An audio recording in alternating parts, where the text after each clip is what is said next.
할렐루야. 이 시간 말씀을 전하려고 하는데요. 하나님께 이 시간은 찬양으로 영광 올려드리는 시간입니다. 그렇죠? 특송 시간이잖아요. 그렇죠? 특송. 예. 누가 나오십니까? 제발 부탁드립니다. 정하기 전에 나오면 얼마나 내려올까요? 권사님 다음 주에 권사님으로 할까 싶은데 그거 봐요. 손수아래 치잖아요 지금. 아무튼 해외 유명 CCM 가수보다 더 모시기 힘든 분이 우리 성도님입니다. 그래서 제가 한 분 더 모셨습니다. 한 곡 듣고 말씀 이어가겠습니다. 들어주시기 바랍니다. 소리는 업 해주세요. 업. 목이 아파서 업 해주세요. 이게 크게 틀어주세요. 크게. 바탕화면에 그것도 아주 그냥 맥스로 올려주세요.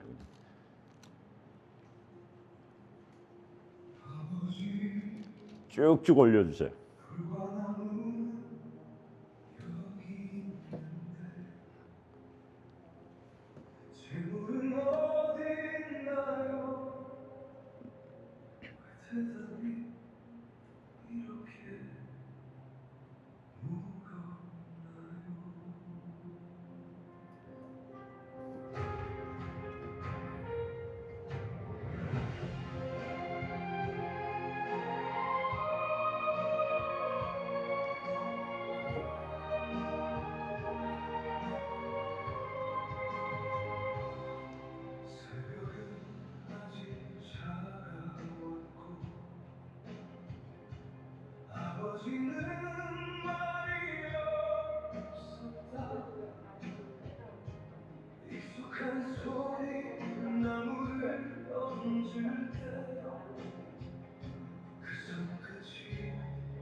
늦은 기쁨 속에 기적처럼 안긴 숨이었다. 그런데 오늘 아버지의 눈에 내가 알던 빛이 없었다.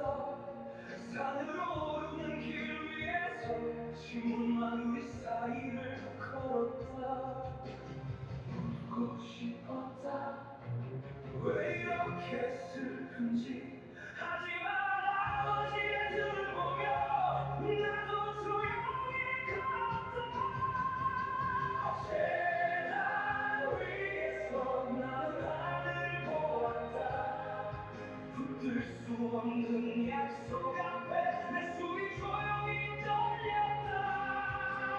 세상 위에서 아버지는 무너지고 있었다. 나를 주신 분께 다시 나를 드리는 믿음의 눈물로 서 있었다. 너는 내 우승이었다. 끝난 줄 알았던 내 시간에 하나님이 주신 생명이었다. 너를 아는 날 나는 알았다. 약속은 죽지 않는다고. 하지만 오늘 이 산 위에서 내 믿음은 갈기처럼 떨고 있다. 너를 사랑하지 않아서가 아니라 말씀을 모른 채 알 수 없어서 내 마음은 이길 수 없이 이 길을 위해서 무너졌다. 아들아, 하나님이 준비하시리라. 세상 위에서 나는 하늘을 보았다. 붙들 수 없는 약속 앞에 내 숨이 조용히 떨렸다. 세상 위에서 아버지는 무너지고 있었다. 나를 주신 분께 다시 나를 드리는 믿음이 눈물로 서 있었다. 나무 위에 누운 순간 세상은 너무 조용했다. 바람도 발걸음도 멈춘 듯 내 이름만 마음속에 울렸다. 나는 이해할 수 없었지만 아버지의 손을 미워할 수 없었다. 그 손은 나를 안아주던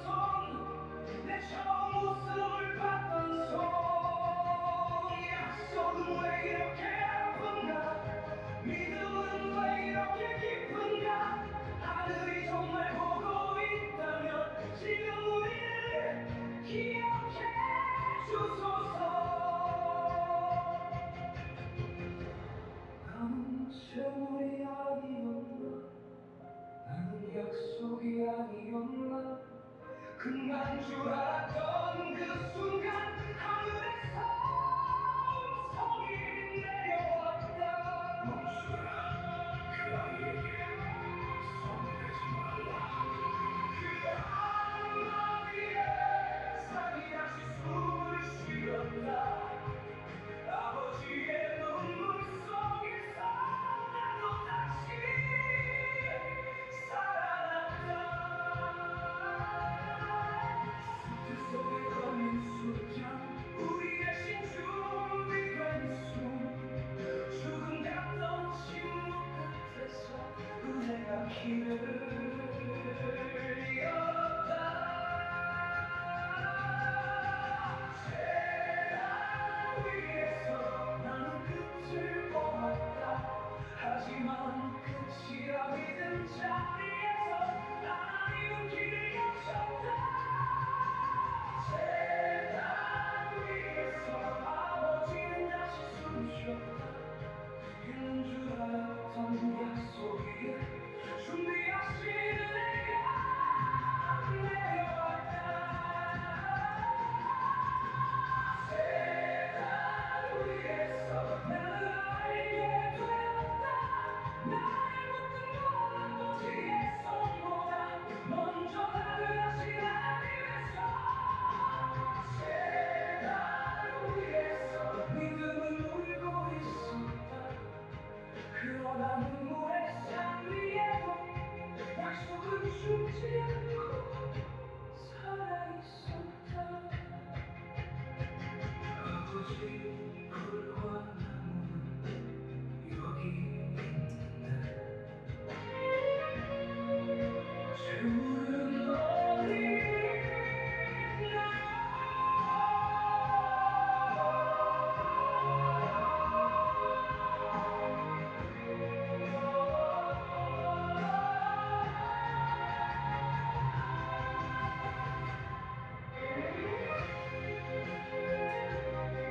아들아, 하나님의 집에 준비하셨다.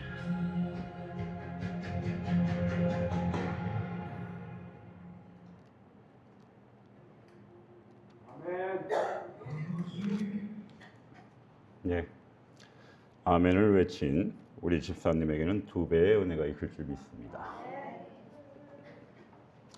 여러분, 찬양 잘 들으셨습니까? 제가 이분 모시는데 참 힘들었어요. 예. 얼마나 찾고 헤매고 얼마나 많은 찬양을 들을까요? 제가 여러분에게 은혜가 되는 찬양, 그리고 말씀과 연결할 수 있는 찬양을 찾는다는 거, 그 또한 얼마나 많은 찬양을 들을 때 가능할까요? 여러분, 죄송하지만 집사님보다 저는 10배, 100배의 감동을 받고 시작하고 있습니다. 여러분, 오늘 고린도전서 1장 4절에서 9절까지의 말씀을 가지고 이 오후 시간에 여러분들과 나눌 말씀의 제목은 은혜로 일어서는 사람입니다. 은혜로 일어서는 사람. 여러분, 우리는 왜 자꾸 무너질까요? 왜 자꾸 무너질까요? 사랑하는 성도 여러분, 오늘 오후 우리는 은혜로 일어서는 사람이라는 제목으로 하나님의 말씀을 나누려고 하는데, 여러분 인생을 한번 돌아보면 누구나 넘어질 때가 있다는 걸 알아요. 그렇죠? 넘어지는 게 부끄러운 일은 아닙니다. 누구나가 넘어질 때가 있어요. 예? 건강 앞에 그 넘어질 때가 있고, 관계와 갈등 가운데에서 또 마음이 무너져 내리고 넘어질 때가 있습니다. 경제적인 문제 앞에 그도, 또 자녀 문제 앞에 주저앉고 싶을 때도 있습니다. 무엇보다도 신앙생활을 하다가도 죄 앞에 넘어지잖아요.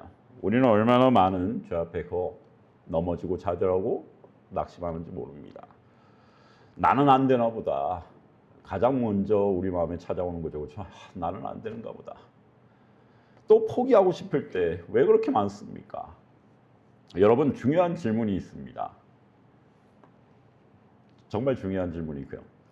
성도는, 여러분 모두가 성도예요. 그렇죠? 성도는 넘어지지 않는 사람입니까? 예, 아니요. 빨리 대답해 주세요. 성도는 넘어지지 않는 사람입니까? 네. 그래요. 그 다음 얘기를 하려고 그랬는데 얘기를 해버렸어요. 아니면 넘어져도 다시 일어나는 사람입니까? 전자입니까? 후자입니까? 여러분 후자 맞으시죠? 예. 성경은 넘어지지 않는 사람을 이상적인 신앙인이라고 말하지 않습니다. 오히려 넘어지지만 은혜로 다시 일어서는 사람, 그 사람을 하나님이 쓰신다고 말씀하십니다. 여러분 오늘 본문 고린도전서 1장 4절의 그 9절, 이 말씀은 문제 많고 부족한 그러한 고린도 교회를 향한 바울이 어떤 눈으로 바라보았는지를 보여주는 거예요. 이 고린도 교회를 바울이 어떤 눈으로, 어떤 시선으로 바라보았는지를 보여주고 있습니다. 고린도 교회에는 분쟁이 심했어요. 분쟁이 있었습니다. 도덕적인 문제도 있었고 은사를 자랑하면서 서로 비교하는 그러한 미성숙함도 보였습니다.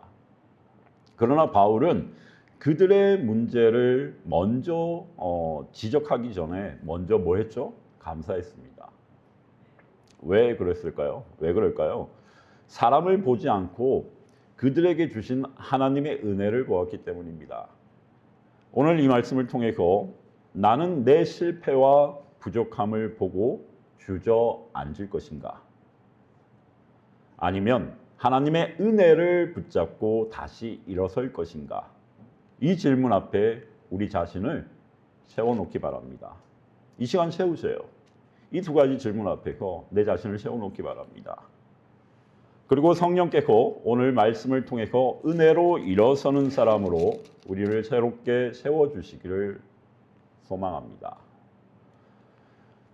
이 본문을 잠깐 살펴보면 1절부터 4절, 1장 4절부터 9절의 흐름 가운데 본문을 한 구절씩 간단히 살펴보면 4절 말씀을 보면 그리스도 예수 안에서 너희에게 주신 하나님의 은혜로 말미암아 내가 너희를 위하여 항상 하나님께 감사하노니라고 말씀하시죠. 그렇죠?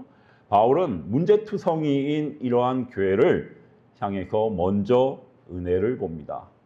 그 문제투성이밖에 없는 그러한 교회를 보면서도 먼저 무엇을 보았다고요? 은혜를 먼저 봤습니다. 그리고 5절에 보면 이는 너희가 그 안에 그 모든 일 곧 모든 언변과 모든 지식의 풍족함으로라고 말씀하고 있습니다. 그들이 가진 이러한 은사와 지식도 하나님이 은혜로 주신 선물임을 상기시켜주고 있습니다. 그리고 7절 말씀을 보면 너희가 모든 은사에 부족함이 없지 우리 주 예수 그리스도의 나타나심을 기다림이라 라고 말씀하시는데 지금 부족하고 흔들리는 것 같아도 하나님은 그들에게 필요한 은혜를 이미 공급하고 계십니다. 그리고 8절에 보면 주께서 너희를 우리 주 예수 그리스도의 날에 책망할 것이 없는 자로 끝까지 견고하게 하시리라 라고 말씀하십니다. 우리의 끝은 우리의 손에 달려 있는 것이 아니라 끝까지 붙드시는 그 하나님, 그 주님의 손에 달려 있습니다. 그리고 9절에 보면 너희를 불러 그의 아들 예수 그리스도 우리 주와 더불어 교제하게 하시는 하나님은 미쁘시도다라고 말씀합니다. 여러분, 우리의 신실함보다 하나님의 신실함이 우리 믿음의 기초인 것입니다. 이 말씀 속에서 여러분 넘어지는 사람을 다시 세우시는 그 은혜의 비밀을 이 시간 살펴보려고 하는 것입니다. 넘어지는 그 사람을 다시 세우시는 하나님의 은혜의 비밀을 이 시간 나누고자 하는 거예요. 여러분, 은혜로 일어서는 사람은 이 세 가지의 고백이 있습니다. 그 첫 번째가 나는 실패로 끝나는 사람이 아니라 은혜로 다시 시작하는 사람입니다 라는 고백이 있대요. 은혜로 일어서는 사람은 이렇게 고백해요. 나는 실패로 끝나는 사람이 아니라 뭐라고요? 은혜로 다시 시작하는 사람입니다.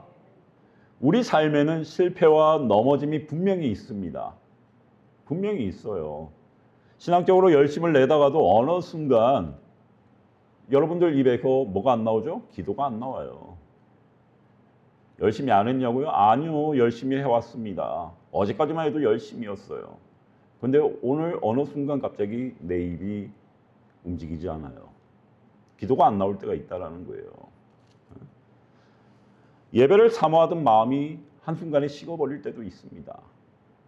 하나님 앞에 다시는 반복하지 않겠다라고 우리 몇 번이나 얘기하는지 몰라요. 그렇죠? 아버지, 다시는 제가 이런 죄를 짓지 않겠습니다. 다시는 제가 이런 행동을 하지 않겠습니다. 우리 이런 다짐들 신앙생활을 하면 참 많이 할 거예요. 그렇게 했던 죄를 또 뭐 할 때가 있죠? 반복할 때가 있잖아요. 그렇게 고백해놓고 뭐예요? 또 똑같은 죄를 지을 때가 있잖아요. 그때 원수 사단은 우리에게 이렇게 속삭입니다. 너는 안 돼. 넌 해도 안 돼. 너는 하지 마. 그냥. 아이고, 때렸네요. 예. 그냥 하지 마. 이렇게 너 같은 게라고 이렇게 막 억양을 좀 세게 막 하면서 사단은 그래요. 저는 안 그러는데 무슨 성도냐고 막 이렇게 제 마음에 막 속삭이잖아요. 귀에 막 속삭이고. 그렇죠? 포기해. 그냥 포기해. 그냥 여기서 끝내라. 좋게 얘기할 때 막 이렇게 속삭입니다. 그러나 여러분, 복음은 다르게 얘기를 해요. 다르게 말합니다. 하나님은 우리가 완벽해서 사랑하신 것이 아니라 은혜로 사랑하셨습니다. 은혜로. 우리가 넘어지지 않아서가 아니에요. 우리는 너무나도 잘 넘어져요. 예. 우리가 넘어지지 않아서가 아니라 넘어질 줄 알면서도, 우리가 넘어질 걸 알면서도 붙드시기 위해 부르시는 거예요. 여러분, 은혜는 무엇입니까? 여러분이 생각하는 은혜는 무엇입니까? 값없이 자격 없는 자에게 주시는 하나님의 선물이잖아요. 은혜라는 것은. 우리 모두 다 받았어요. 자격 있어서요? 아니죠. 값을 지불하셔서요? 아니죠. 무슨 은혜의 값을 우리가 지불을 했습니까? 우리는 아무것도 드린 게 없어요. 값없이 받은 것이 은혜입니다. 여러분, 위에 계신 하나님께서 아래에 있는 우리에게 몸을 굽히셔서 또 베푸시는 그러한 호의입니다. 그러므로 성도는 이렇게 고백할 수 있을 것입니다. 나는 실패로 정리된 인생이 아니라 은혜로 다시 시작하는 인생이다. 나는 은혜로 말미암아 다시 시작하는 인생이다. 오늘 혹시 신앙이 무너진 것 같고 마음이 식은 것 같고 기도가 끊어진 것 같은 분이 계시다라면 여러분, 그 자리에서 끝나는 거 아닙니다. 안 끝났어요, 여러분. 여러분이 백날 첫날 끝났다라고 얘기해봐야 하나님이 끝내지 않으면 안 끝난 거예요. 그 자리에서 다시 은혜의 자리가 시작될 수 있습니다. 실패의 자리가 새 은혜의 출발점이 될 수 있습니다. 하나님은 넘어지지 않는 사람을 찾는 게 아니라는 거 기억하시기 바랍니다. 넘어져도 은혜를 붙잡고 다시 일어서는 사람, 그러한 사람을 찾고 계십니다. 두 번째로, 여러분, 은혜는, 이 은혜로 일어서는 사람은 두 번째로 이렇게 고백해요. 첫 번째 고백했는데 두 번째는 어떤 고백을 할까요? 은혜로 일어서는 사람은 나는 내 힘으로 서는 것이 아니라, 내 힘으로 선다고 얘기하지 않습니다. 내 힘으로 서는 것이 아니라 나를 붙들어 주시는 하나님의 은혜로 서 있습니다. 하나님의 은혜로 서 있습니다라고 고백합니다. 오늘 본문 8절을 한번 보시면, 주께서 너희를 우리 주 예수 그리스도의 날에 책망할 것이 없는 그러한 자로 끝까지 경고하게 하시리라라고 말씀하세요. 여기서 중요한 말은 너희가라는 이 말이 아니라 주께서입니다. 너희가 중요한 게 아니고 주께서가 중요한 거예요. 우리가 끝까지 잘 버티는 것이 아니라는 거예요. 주께서 우리를 끝까지 붙들어 가시는 거라는 거예요. 우리는 자주 이렇게 생각하잖아요. 내가 믿음을 끝까지 잘 지켜야지. 내가 믿음을 끝까지 잘 지켜야지. 그렇죠? 여러분 이 말 많이 했을 텐데, 내가 끝까지 믿음을 잘 지켜야지. 아니, 내가 믿음을 잘 지켜야지. 내가. 다들 하셨잖아요. 왜 안 하신 것처럼 그렇게 싸우죠. 자, 여러분, 내가 흔들리지 않고 잘 버텨야지, 내가 잘 버텨야지 이런 얘기 하잖아요. 안 하셨어요? 하잖아. 아이고 내가 흔들리지 말아야지. 아이고 내가 뭐 해야지. 내가 뭐 해야지. 내가 뭐 해야 하잖아요. 그렇죠? 안 했나요? 여러분, 물론 우리의 이러한 결단도 책임도 필요합니다. 필요 없다라는 게 아니에요. 필요합니다. 그러나 복음의 핵심은 내가 버틴다가 아니에요. 내가 버틴다가 아니라 하나님이 나를 붙드신다예요.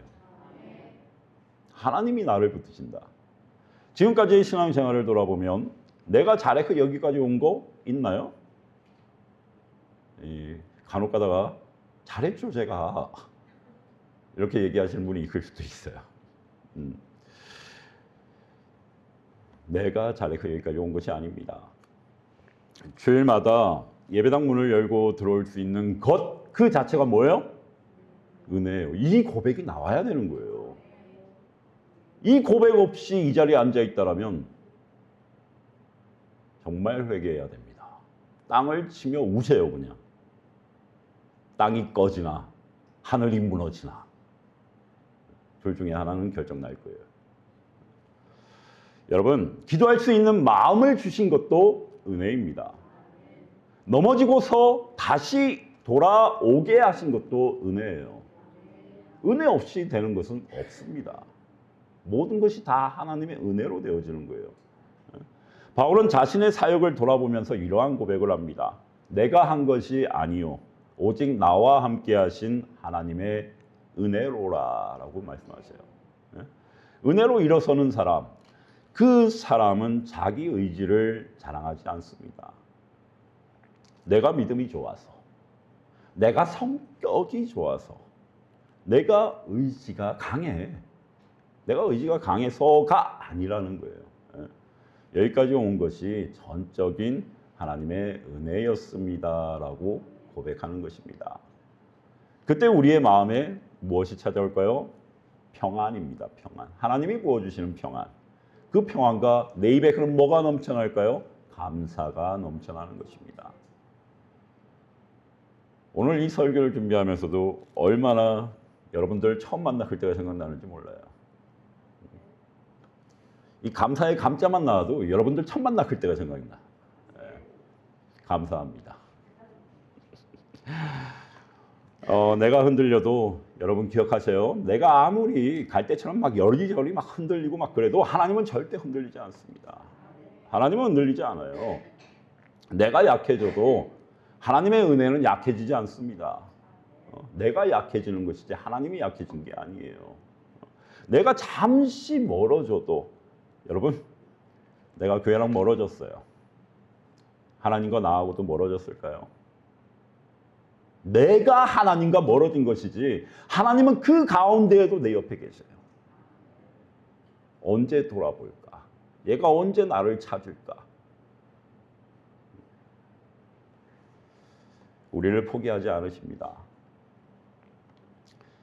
여러분, 나는 정죄 속에 머무는 사람이 아니라 은혜의 보좌 앞에 나아가는 사람입니다.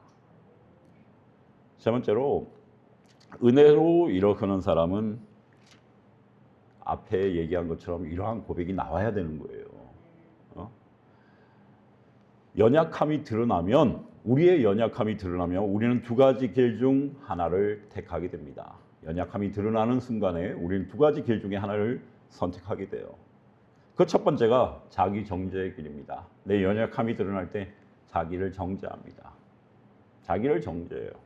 나는 안 돼, 그렇죠? 네. 나는 안 돼. 아주 그냥 자기 자신에게 뭘 막 퍼부어요. 그냥 막 저주를 퍼붓는 것 같아. 막 나는 안 된다고 막 그냥 자기 암시를 하는 것처럼. 나는 여기까지 한다. 한 발짝도 더 이상 못 가. 아이고 나는 여기까지인가 봐. 야, 너 먼저 가라. 나는 못 간다. 이렇게 하면 주저앉는 길. 예, 첫 번째 길이죠, 그렇죠?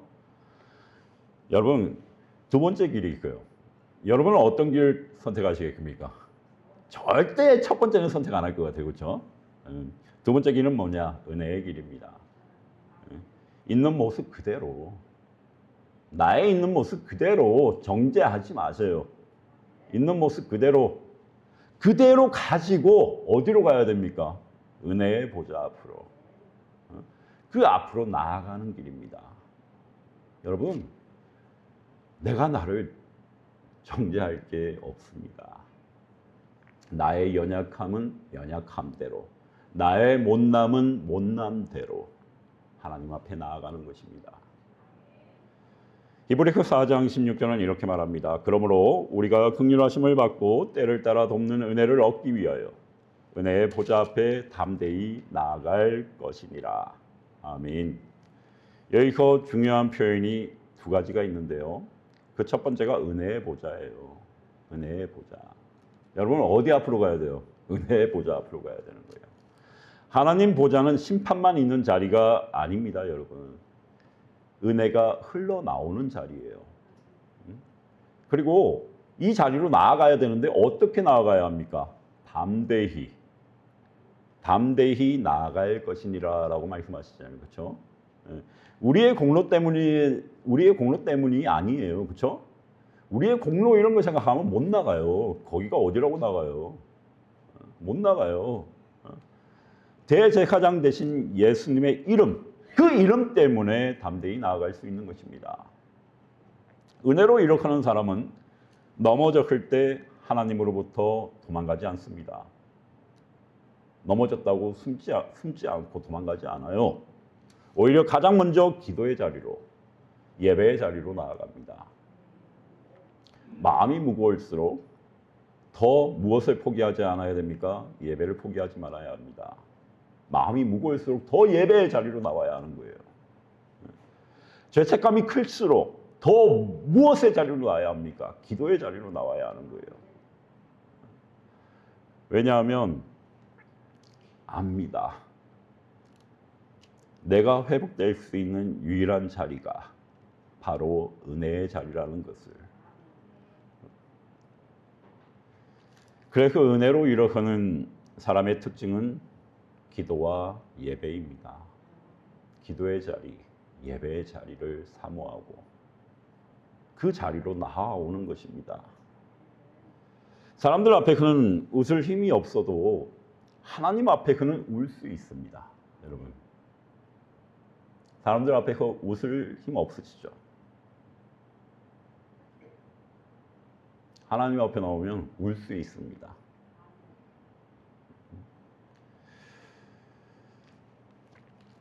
여러분, 사람에게는 말하지 못하는 말들 얼마나 많습니까? 사람에게는 또한 말하지 못하는 내 연약함이 얼마나 많습니까? 하지만 하나님께는 솔직하게 고백할 수 있습니다. 솔직하게 고백할 수 있어요. 하나님은 자기를 포장하는 사람이 아니라 연약함을 가지고, 나의 연약함을 가지고 은혜의 보좌 앞으로 나아오는 그러한 사람을 만나 주십니다. 만나 주세요. 제가 말씀 시간에는 절대 다른 말을 하지 않으려고 노력을 합니다. 왜 그럴까요, 여러분? 왜 그럴까요? 그래요. 침묵은 금이다라고 생각하시는 것 같은데, 하나님께서 주시는 말씀만을 하기 위함이에요. 가장 먼저는 하나님의 말씀만을 전하기 위함입니다. 은혜로 일어서는 사람의 태도는 하나님의 말씀에만 집중하는 거예요. 다른 어떤 소리에도 반응하지 않습니다. 오직 하나님의 말씀에만 반응하는 거예요. 자, 은혜로 일어서는 사람, 이 사람에게는 삶의 태도가 있어요. 삶의 태도. 이 사람들이 나타내는 삶의 태도가 있는데, 이제 은혜로 일어서는 사람이 구체적으로 어떻게 살아가야 하는지 한 4가지 정도로 적용을 해보려고 합니다. 여러분, 그 첫 번째가 감사의 태도로 살아난다는 거. 감사의 태도로 살아나요. 그 감사의 태도로 살아간다는 거예요. 은혜를 아는 사람은 환경보다 무엇을 먼저 볼까요? 은혜를 먼저 봅니다. 일이 잘 풀릴 때뿐만이 아니라 어려움 중에서도 뭐라고 얘기할까요? 그래도 은혜입니다. 어려워요? 힘들어요? 고통스러워요? 불평불만? 아니죠. 그래도 은혜입니다. 이러한 고백을 잃지 않습니다. 건강이 온전하지 않아도 숨쉬고 예배 드릴 수 있음에 감사합니다. 모든 것이 풍족하지 않아도 오늘 하루를 먹고 살 수 있는 것을 은혜로 바라봅니다. 감사는 은혜를 보는 이러한 눈에서 나오는 것이에요. 10명의 나병 환자 너무나도 잘 알고 계시죠? 이 10명의 나병 환자 중에 한 사람만이 예수께 돌아와 뭐 했어요? 감사했습니다. 주님은 그 사람에게 일어나 가라라고 말씀하셔요. 내 믿음이 너를 구원하였다라고 말씀하셔요. 나머지 9명은 육신의 질병은 회복되었을지 몰라도 구원은 받지 못했습니다. 이 한 사람만이 육신의 모든 회복과 영혼의 구원도 받았습니다. 여러분, 그리고 두 번째로 기도의 자리, 예배의 자리를 붙드는 거예요. 은혜는 기도와 예배의 자리로부터 나온다라는 것을 기억하시기 바랍니다. 여러분, 이거는 제가 절대 제가 하려고 하는 말이 아니라 말씀 준비하면서 들어가 있는 부분이에요. 예. 이거는 제가 사심으로 얘기하는 게 아니에요. 말씀 준비하면서 들어가 있는 부분이에요. 새벽에 주 앞에 나아가 여러분 새벽에 새벽 기도를 지금 제가 막 이렇게 얘기하는 거 아니에요. 이 말씀에 지금 들어가 있어요. 그 부분이. 새벽에 주 앞에 나아가 기도할 때 보이지 않던 은혜를 보게 됩니다. 새벽에 5시. 예배를 통해 말씀을 들을 때 마음이 다시 살아나고 방향이 잡힌다라는 거. 여러분, 하루의 시작 무엇을 붙들겠습니까? 하나님의 말씀을 붙들 것입니까? 세상적인 그러한 부분을 붙들 것입니까? 하루의 시작을 무엇으로 시작하느냐에 따라서 내 삶이 바뀝니다. 방향이 바뀐다라는 거예요. 지치고 힘들수록 예배를 줄이는 것이 아니라 예배를 더 붙드셔야 되는 거예요. 더 붙들어야 되는 거예요, 여러분. 이건 제가 하는 말 아닙니다. 평소에 습관처럼 드리던 그러한 예배가 고난의 때에는 여러분 습관처럼 드리던 그 예배가 고난의 때에는 생명을 살리는 은혜의 통로가 된다라는 거예요. 교회는 무엇입니까, 여러분? 교회를 무엇이라고 생각하십니까? 하나님의 은혜가 선포되어지고 나누어지고 또 흘러가는 그러한 통로입니다. 은혜의 통로예요. 그러므로 은혜로 일어서기를 원하는 사람은 교회와 예배를 소중히 여겨야 하는 거예요. 그리고 말씀과 그 기도의 자리를 놓지 말아야 하는 것입니다. 그리고 세 번째로 겸손과 회개의 마음을 유지해야 됩니다. 겸손한 마음, 회개의 마음을 늘 간직하고 생활해야 합니다. 성경은 겸손한 자에게 은혜를 더하신다라고 말씀하셔요. 나는 할 수 있다. 나는 괜찮다. 이러한 마음은 은혜와 멀어지게 합니다. 나는 연약합니다. 나는 연약합니다. 나는 주님 없이는 살 수 없습니다. 이러한 마음, 이 마음은 은혜를 불러오는 거예요. 은혜로 일어서는 사람은 자기 의를 붙들지 않습니다. 자기 의를 붙들지 않아요. 잘했을 때도 이것조차 은혜입니다. 실패했을 때도 그래서 더 은혜가 필요합니다. 이 두 가지 고백, 이 고백을 놓치지 않는 사람에게 하나님은 때를 따라 돕는 은혜를 계속 부어 주십니다.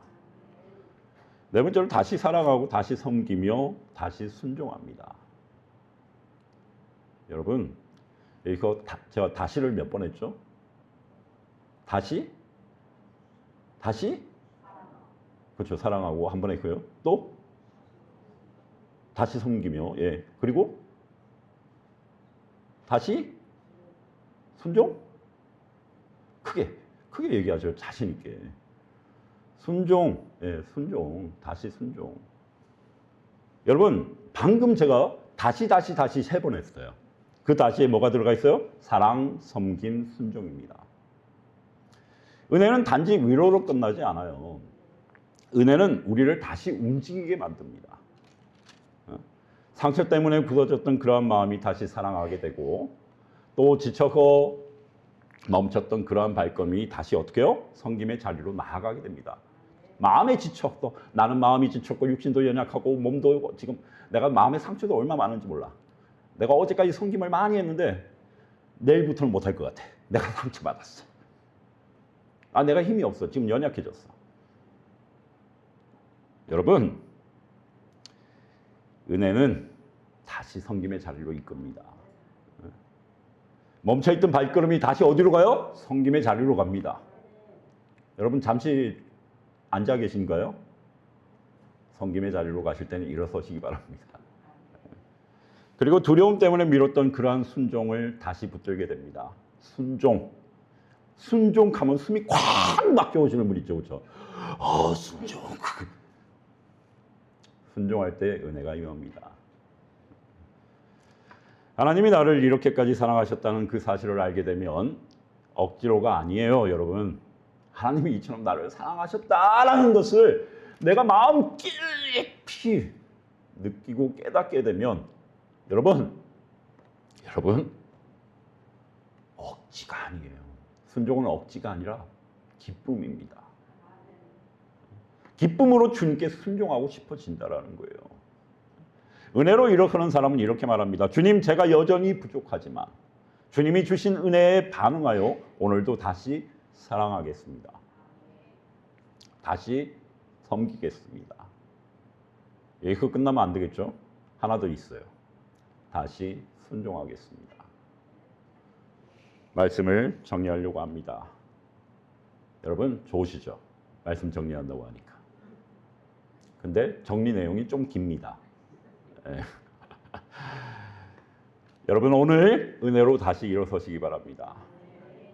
사랑하는 성도 여러분, 오늘 말씀을 정리합니다.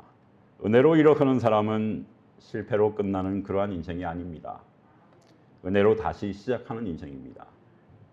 은혜로 일어서는 사람은 자기 힘이 아니라 붙들어 주시는 하나님의 그 신실하심을 의지하게 돼 있어요. 의지하는 사람이에요. 은혜로 일어서는 사람은 자기 정죄, 그 정죄 속에 갇혀 있지 않습니다. 자기 자신을 정죄하지 않아요.